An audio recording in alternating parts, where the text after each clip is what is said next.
Hi everyone, my name is Patrick Emmons, and I want to thank you for taking the time to listen to this policy brief presentation about increased juvenile aggravated crime in El Paso County and how we wanted to potentially reverse this trend by using a brand new after-school program. For my Capstone 2 project, I was a part of a group that wanted to focus on adolescent delinquency, and as you can tell, we really honed in on what we were looking at. And a little fun fact is actually one of our group members, Annie Nelson, actually lives in El Paso County and works with adolescents there. So I hope you enjoy this presentation and maybe learn something that you can take home and utilize in your either state, city, or town. In this presentation, I'll be covering the following topics: the rising issue of juvenile delinquency and crime in El Paso County, Colorado, the types of programs that are typically used to prevent these juvenile crime occurrences, and our group's recommendations on how Harrison School District 2 can contribute to decreasing the rising juvenile aggressive crime rates. It is our hope that by implementing a new after-school program, the high school students who are typically unsupervised after school will help keep these adolescents out of trouble and provide a pathway to them furthering their education and career readiness. Colorado, a state known for its natural beauty in the Rocky Mountains, has an unknown fact regarding a growing trend among its crime rates. According to the Colorado Department of Public Safety, Colorado's juvenile crime rates are decreasing overall or leveling off, which is a good sign.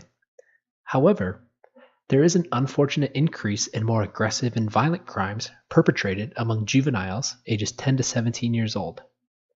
As you can see from the graph showing El Paso County juvenile crime rates, the aggravated assault arrest rates have been on a decline for years, but there's a sharp increase from 84.6 per 100,000 juveniles in 2015 to 121.8 per 100,000 juveniles in 2016. For just 1 year, that is quite an alarming increase in how many of the local youth are participating in violent crimes.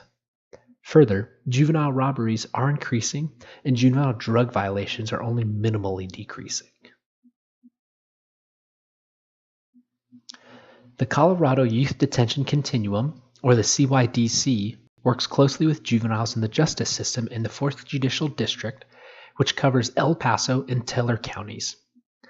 The CYDC keeps records of how many of these juveniles have a direct file, which means that they have been accused of a violent crime and are in the process of being charged in an adult court rather than a juvenile court. These violent crimes can include the following: aggravated robbery, assault, criminally negligent homicide, theft, conspiracy to attempt murder, attempted murder, murder, first-degree assault, sexual assault, and kidnapping. As you can see from the graph, from the years 2009 to 2017, the number of juveniles in El Paso and Teller counties accused of one of these crimes increased from 4 to 31. More specifically, from 2016 to 2017, this number more than doubled. It is truly heartbreaking to think that last year, 18 of the 31 juveniles with a direct file were accused of murder-related charges. We can gather from the data that this does not seem to be like a random spike, as in 2010, where the number went from 4 to 11, but then back down to 2. But rather, this can be seen as a disappointing and disturbing trend among juveniles committing crime in El Paso and Teller counties. So, when is this happening with our youth? We all know that crime can take place at any time of the day, but data has shown that adolescent criminal activity is known to increase during the unsupervised hours between 3 p.m. and 6 p.m. In other words, after the school day lets out and students who are not under direct adult supervision are at a higher risk for participating in potential delinquent behavior. We understand that this time frame for a lack of supervision can be potentially due to a student's parents or guardians who are still at work and are unable to provide this supervision. But studies do show that adolescents who spend more time taking care of themselves unsupervised do demonstrate more behavioral problems as they mature. Further, a lack of parental monitoring is associated with higher rates of adolescent substance abuse, adding to juvenile delinquency.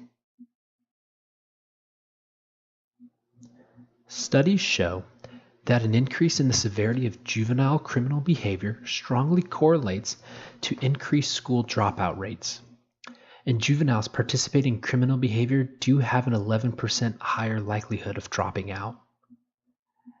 As we decided to hone in our target area for this group presentation with the Harrison School District 2, which is in El Paso County, we wanted to communicate that in regards to the topic of increased violent crime, that the Harrison School District 2 school board should be concerned about the potential likelihood that their 1% school dropout rate will increase in the near future if nothing's changed.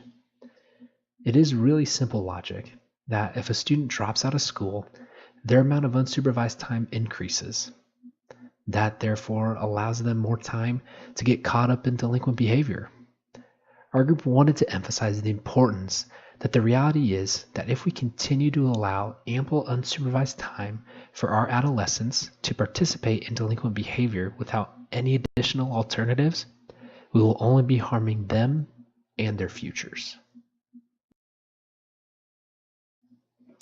Although one can argue by looking at the statistics that the juvenile crime rates in Colorado and El Paso County are decreasing, the reality is that the data is hiding the truth that there is a severe problem of more aggressively violent crimes being committed by the youth in our city and in our schools. Measures need to be taken to decrease these rates of violent juvenile crime in El Paso County and Harrison School District 2 can be a part of reversing this new trend.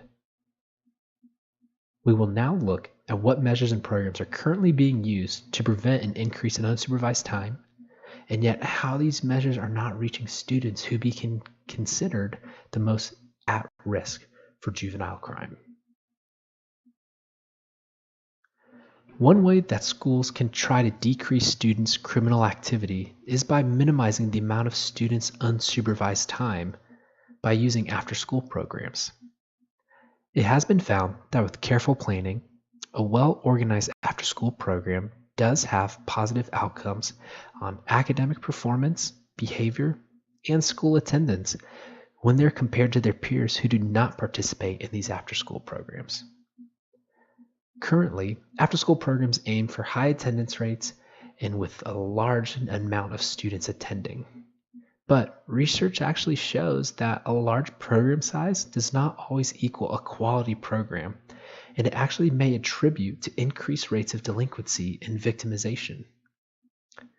In addition, schools will often offer students the option to participate in clubs, organizations, and sporting events, yet these often have participation requirements for joining or becoming a member, and that may actually exclude at-risk juveniles. Therefore, many at-risk students are only left with the option to participate in an after-school program if it's even offered by their school. And since most after-school programs don't really attract at-risk youth, which tend to be the students in most desperate need of supervision, these students are then left to entertain and fend for themselves unsupervised in peak delinquent criminal hours. And as a result, many of the at-risk juveniles in school districts are left unsupervised after school, which then increases the likelihood of delinquent behaviors, thus leading to increased local juvenile crime rates. An example of a current after-school program in El Paso County, Colorado, is through the YMCA of the Pikes Peak region, which offers the Welty Teen Life program. This program provides after-school programming for adolescents 14 to 19 years old in the areas of secondary and post-secondary education, as well as personal and professional development. The program provides 12 to 14 hours of after-school programming per week during the 35 weeks of the school year. While this program does in fact decrease adolescent unsupervised time and teaches them important life skills, it is actually located in Fountain Fort Carson School District 8 and would not really be feasible for Harrison School District 2 students to transport themselves there and home, making this a helpful but not practical answer to our problems for the students in our school district. So, Since Harrison School District 2 students are not able to feasibly access the Wealthy Teen Life program, what is the district doing to decrease the amount of time that their at-risk high school students are spending unsupervised? Now, while the district does provide students with the option to participate in after-school athletics, school clubs, and different organizations, yet, as we discussed earlier, many of these at-risk students might not meet the requirements to be able to participate in these activities, or they simply choose not to. Unfortunately, Harrison School District 2 does not offer these students any other option to attend a different structured after-school program, leaving many of these students on their own to find something or some way to spend their time after school while their parents or guardians may still be at work. So, in order to provide another option to reduce these students' unsupervised time, our group has recommended that the Harrison School District 2 School Board direct district funding towards the implementation of a new structured after-school program that includes career skills and technology education courses. At the moment, there are currently 2 known career and technology education programs offered for high school students in Harrison School District 2. These are the Career Readiness Academy and Careers in Construction programs. Now, these programs offer students the opportunity to advance their career options through both in-person and online classes. However, these are currently not offered after school during unsupervised time for students, when we know that crime occurrences are known to increase. It is therefore our recommendation that Harrison School District 2 is to offer an adaptation of the Career Readiness Academy, which would take place during the after-school hours of 4 p.m. to 7:30 p.m.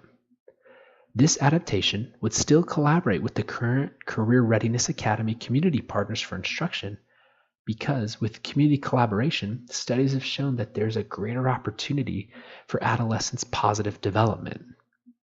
We believe that it is crucial to provide students with another after-school alternative that will not only be effective in preventing delinquent behavior, but will also benefit them by learning career and technical skills that will transfer to both furthering their education or entering the workforce directly after high school if that's what they choose.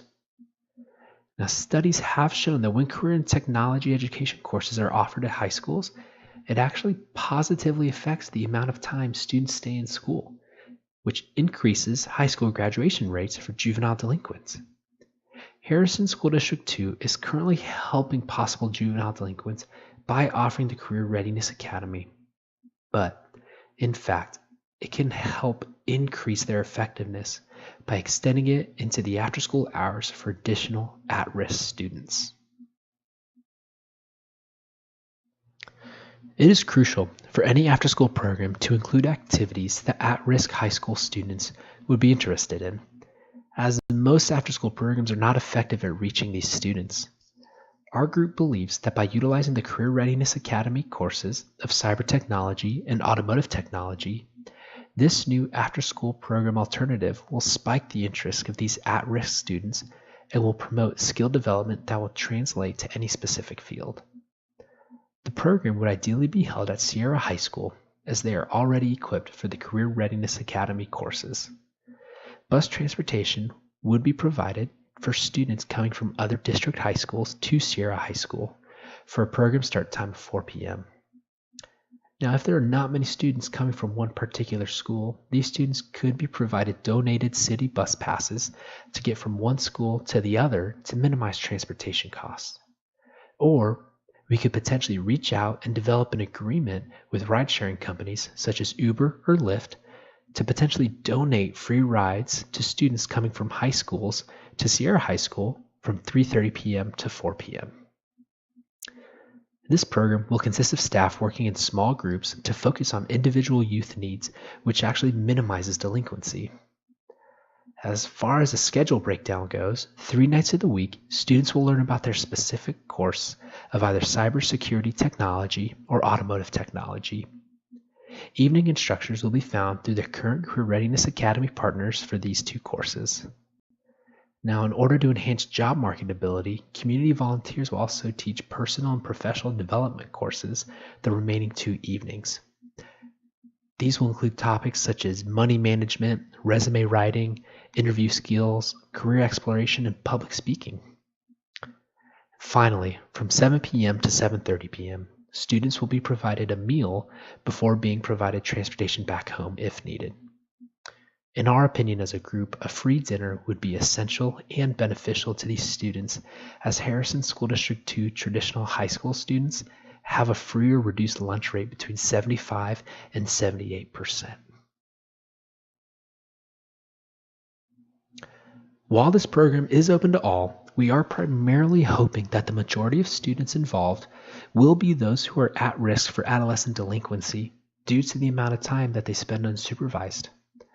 So we would ideally send out promotional flyers to all parents, but we would especially market it towards these type of students and families who have traditionally unsupervised students after school. In addition, we will also be inviting students who participate in the Daytime Career Readiness Academy program to come to these personal and professional development nights if they feel that they need further help in these areas. Now, in order to keep older adolescents engaged in this after-school program, we will try to emphasize the socialing opportunities, the leadership and skill development courses, a flexible attendance policy, and incentives that they could earn. Now, this potential after-school program would impose attendance-based incentives, which can include potential food vouchers or gift cards, bus passes, and special events which are awarded to youth who demonstrate outstanding attendance in the program. In order to provide such services to the youth within Harrison School District 2, creativity in seeking outside funding is necessary, as we know that the district may not be able to 100% fund the program. Here are a few ways that we found that could help us obtain additional program funding. There are local grant opportunities, such as the Transforming Safety Colorado grant, which has a community grant program specifically designed for Southeast Colorado Springs, where Sierra High School is actually located. Schools are eligible to apply for this grant to fund programs that will help youth develop skills to avoid adolescent delinquency and crime. And the purpose of our recommended after-school program is to prevent juvenile crime in the community, and we know we would make an excellent candidate for this grant. In addition, 21st Century Community Learning Centers, such as the Wealthy Teen Life program, receive government funding. And Harrison School District 2 could partner with the YMCA located next to Sierra High School to apply for this funding to be used for the proposed after-school program. We also had the idea that students participating in the program could help raise funds by hosting fundraiser events. And this would actually also give the students a chance to develop professional skills by organizing these fundraising events with the program coordinators, teachers, and staff. We also know that seeking partnerships with the local food banks and restaurants can help reduce the amount of money needed towards providing a dinner. Students could be provided with a meal donated from the food bank or with a gift card that has a certain amount for a specific meal at a local restaurant, similar to a meal plan at your local university. And if the current Career Readiness Academy receives any outside funding, we would encourage the school board to consider adding a request for a new after-school program, in addition to the funding request for the current programs. We also know that partnerships can be made with local businesses to supply materials for the course or to provide monetary donations to help fund it. We know that the resources are ready and available, so the school board does not have to feel pressured to fully fund every aspect of this program. Overall, the ultimate goal of this proposed after-school program is to help the community by reducing juvenile delinquency and crime in El Paso County, Colorado. Since adolescent criminal activity is known to increase during unsupervised after-school hours, what better way is there to help reduce the crime rates with an after-school program that also furthers the educational and professional development of a student? Right now, the Harrison School District 2 School Board can make a difference in the lives of those students who do not have a parent or guardian providing direct supervision after school. The school board can positively impact these students by directing district funds to this new career technology education after-school program. It is within the power of Harrison School District 2 School Board to decrease the rates of our local juveniles' criminal participation. Now, thank you for listening to my presentation. I hope you found it enjoyable and maybe you learned something. My two questions are, in your current area where you live, are you aware of any after-school programs that are beneficial for keeping students from being unsupervised and thus out of delinquency? Maybe you were a part of one when you were in high school and you know it's still around. Or maybe you have a child who's a part of one. And my second question is, while adolescents develop, they develop a need to be independent. And so how I want to know, and I want to ask you your thoughts about how can we as caring adults help facilitate this independence that adolescents so desperately want, but also help prevent them from opportunities that would present criminal behavior or delinquent behavior. Um, I'd love to hear your thoughts. And again, thank you so much for your time. I really appreciate it. And I look forward to your discussions. Have a great night.